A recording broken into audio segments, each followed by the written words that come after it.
Pernah nggak sih Anda duduk di sebuah seminar, risetnya keren banget, tapi cara penyajiannya, ya gitu deh, bikin ngantuk. Atau mungkin malah Anda sendiri yang sebentar lagi mau presentasi hasil riset kimia dan pengen pesannya bener-bener nyampe. Nah, pas banget.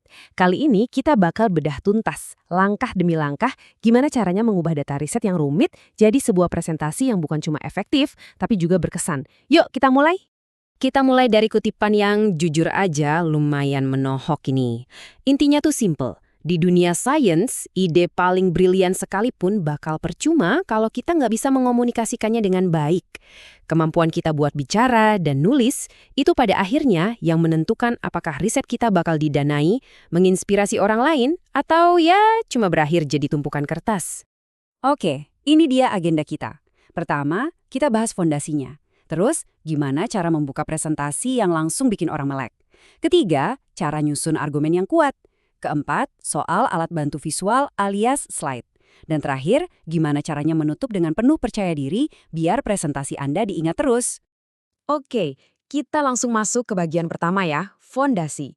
Jadi, apa sih sebenarnya resep rahasia buat bikin seminar yang kokoh dari akarnya? Ternyata, kuncinya ada di sebuah formula yang sangat sederhana. Nah, ini dia rumusnya. Simple kan?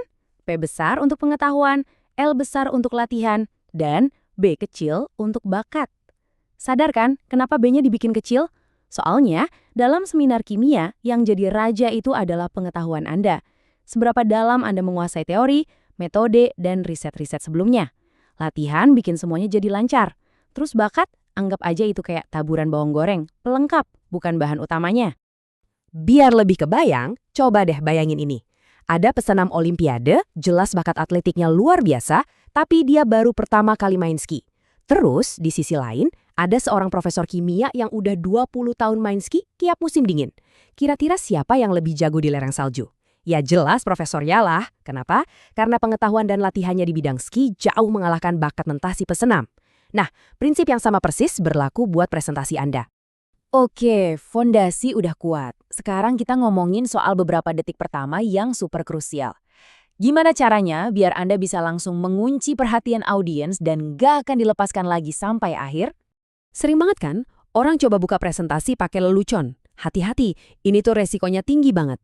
Kalau jokesnya garing, langsung canggung suasananya. Yang lebih penting lagi, di awal itu audiens belum nyambung sama Anda. Jadi, daripada ambil resiko, mending pakai senjata yang jauh lebih ampuh, sebuah janji pemberdayaan. Jadi, apa itu janji pemberdayaan?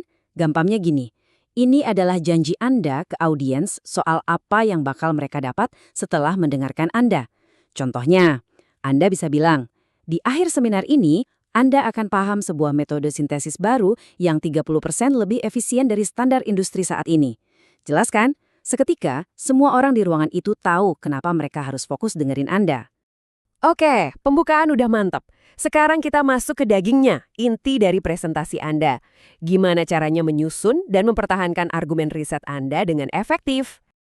Ada satu teknik yang kuat banget, namanya memagari ide Anda. Coba bayangin, Anda lagi bangun pagar di sekeliling riset Anda. Jadi, Anda bukan cuma jelasin apa yang ada di dalam pagar, tapi Anda juga nunjukin dengan tegas apa yang ada di luar pagar. Dengan membandingkan riset Anda sama riset lain, Anda jadi bisa nunjukin, ini loh celah yang saya isi, dan ini loh kebaruan yang saya tawarkan. Nah, ini contoh nyata dari pagar yang kita bangun. Anda langsung bandingin metode Anda dengan metode yang udah ada. Tunjukin kelebihannya tanpa basa-basi.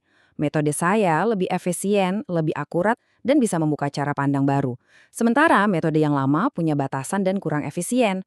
Perbandingan langsung kayak gini bikin kontribusi riset Anda terasa sangat nyata dan penting. Terus, biar pesan utama Anda benar-benar nempel di kepala audiens, pakai aturan 3 langkah yang super simpel ini. Pertama, kasih tahu mereka apa yang mau Anda omongin. Kedua, omongin hal itu. Ketiga, kasih tahu lagi ke mereka apa yang barusan Anda omongin. Ini bukan berarti kita ngeremehin audiens ya, tapi jujur aja deh, pikiran kita kan kadang suka melayang. Nah, pengulangan ini tuh kayak jaring pengaman, biar poin-poin kunci Anda dijamin sampai. Sekarang kita pindah ke senjata andalan presenter, slide. Tapi hati-hati, slide ini bisa jadi pedang bermata dua. Bisa jadi teman terbaik Anda, atau malah jadi musuh terburuk. Yuk kita bahas kejahatan slide yang paling sering terjadi. Nah, ini dia, si slide horor. Kita semua pasti pernah lihat yang kayak gini kan? Teksnya numpuk kayak skripsi, backgroundnya rame, fontnya kecil-kecil. Dosa terbesarnya apa? Slide ini maksa audiens milih, mau baca slide atau dengerin saya ngomong. Soalnya otak kita nggak bisa memproses dua bahasa bersamaan. Hasilnya, mereka bakal baca dan Anda, ya bakal dicuekin. Untungnya, benerinnya gampang banget. Cuma 3 langkah. 1. Buang semua background yang bikin pusing. Polos itu bagus. 2. Pangkas habis kata-katanya. Cukup pakai poin-poin, jangan kalimat lengkap. 3. Bersihin semua yang nggak perlu, kayak logo atau judul aneh-aneh. Intinya cuma 1. Bikin sesimpel mungkin. Dan inilah hasilnya. Bersih, fokus, dan pesannya kuat. Ingat baik-baik, slide Anda itu bukan makanan utama, tapi cuma bumbunya. Perannya itu buat mendukung dan memperkuat omongan Anda, bukan menggantikannya. Setiap slide harus punya satu ide utama yang jelas dan gampang dicerna. Akhirnya kita sampai di babak final, dan ini mungkin bagian yang paling penting. Gimana cara Anda menutup seminar? Karena ingat, kesan terakhir itu yang paling nempel di kepala orang. Tolong, jangan sia-siakan aset paling berharga di presentasi Anda, slide terakhir. Slide yang isinya cuma tulisan pertanyaan, atau terima kasih segede gaban itu, pemborosan luar biasa. Kenapa? Karena slide itu bakal nangkring di layar selama 10-15 menit sesi tanya-jawab. Sayang banget kan? Gunakan waktu dan ruang itu untuk menancapkan pesan utama Anda. Jadi harusnya gimana? Gini caranya. Slide terakhir Anda harus berjudul kontribusi. Isinya adalah ringkasan padat dari nilai riset Anda. Tulis dalam poin-poin yang jelas apa kontribusi Anda, baik secara teoretis, metode, maupun aplikasi. Jadi, pas audiens lagi nanya-nanya, slide ini terus-terusan ngingetin mereka soal pencapaian Anda, memperkuat dampak riset Anda sampai detik terakhir. Pada akhirnya, semuanya kembali ke pertanyaan ini. Riset Anda itu hebat, ide Anda mungkin bisa mengubah dunia kimia. Tapi pertanyaannya, akankah ada yang mendengarkan?